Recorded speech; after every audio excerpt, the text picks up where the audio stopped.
వి gold trusted gold buyers తాకట్టులో ఉన్న బంగారాన్ని విడిపించి ఈ రోజు ఉన్న మార్కెట్ ధరకే కొనబడును. మరిన్ని వివరాలకు సంప్రదించండి 7771077720.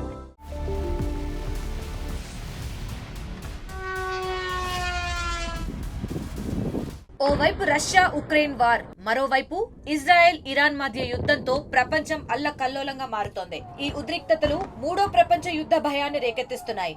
దీంతో అణ్వాయుధ సామర్థ్యం ఉన్న దేశాలు అణ్వాయుధాల విస్తరణతో పాటు వాటి ఆధునీకరణపై దృష్టి సారించాయి. Stockholm International Peace Research Institute నివేదిక ప్రకారం ఈ పోటీ ప్రమాదకర స్థాయికి చేరుకుంది.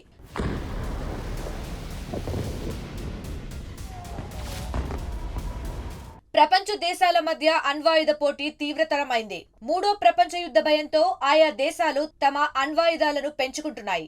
ఇందులో భాగంగా చైనా కేవలం 2 ఏళ్లలోనే ఏకంగా 100 అణు వార్ హెడ్లను తన అమ్ముల పొదిలోకి చేర్చుకుంది. ప్రస్తుతం చైనా దగ్గర దాదాపు 600 వార్ హెడ్లు ఉన్నాయని సిప్రి నివేదికలో స్పష్టమైంది. 2035 నాటికి 1500 అణ్వాయుధాలను సమకూర్చుకోవాలని చైనా ప్రయత్నిస్తోందని చెప్పింది. మరిన్ని దేశాలు కూడా తమ అణు ఆయుధాలను మరింత ఆధునీకరిస్తున్నట్లు ప్రకటించింది.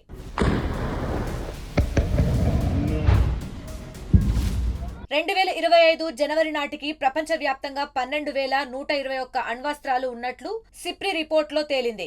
ఇందులో 9,585 ఆయుధాలు అటాక్ చేసేందుకు రెడీగా ఉన్నాయి. మరో 3,904 అస్త్రాలు, క్షిపణులు యుద్ధ విమానాల్లో అమర్చి సిద్ధంగా ఉన్నాయి. వీటిలో రష్యా, అమెరికాకు చెందిన 2,100 ఆయుధాలను ఏ క్షణమైనా ప్రయోగించేలా అత్యంత అప్రమత్తతతో ఉంచినట్లు నివేదిక స్పష్టం చేసింది.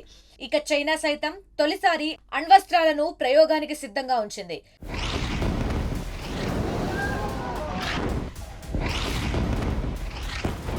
ప్రస్తుతం దేశాల వారీగా చూసుకుంటే రష్యా వద్ద అత్యధికంగా 5,580 అణ్వాయుధాలు ఉన్నాయి. ఆ తరువాత అమెరికా వద్ద 5,044 అణ్వాయుధాలు ఉన్నాయి. ఇక మిగతా దేశాల్లో యూకేలో 225, ఫ్రాన్స్ లో 290, చైనాలో 600, భారత్ లో 172, పాకిస్తాన్ లో 170, నార్త్ కొరియాలో 50, ఇజ్రాయెల్ వద్ద 90 అణ్వాయుధాలు ఉన్నాయి.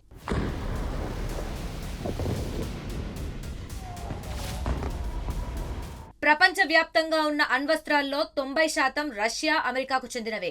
అయినా రష్యా మాత్రం తన అణ్వాయుధాల సంఖ్య పెంచుకునేందుకు ప్రయత్నిస్తోంది. ఇక భారత్ గత ఏడాది స్వల్ప స్థాయిలో అణ్వాయుధాలను పెంచుకుంటున్నట్లు సిప్రి తెలిపింది.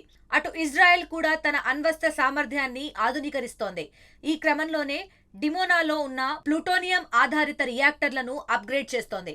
అటు America, Russia, UK, France, China, India, Pakistan, North Korea కూడా ఆయుధాలను అప్గ్రేడ్ చేసి కొత్త వర్షన్లను జోడించాయని సిప్రి నివేదిక స్పష్టం చేసింది.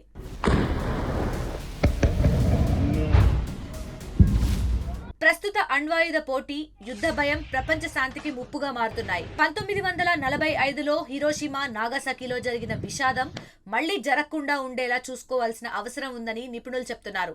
ఇందుకోసం ప్రపంచ దేశాల నాయకులు సంయమనం పాటించి శాంతి చర్చలు జరపాలని అభిప్రాయాలు వ్యక్తమవుతున్నాయి.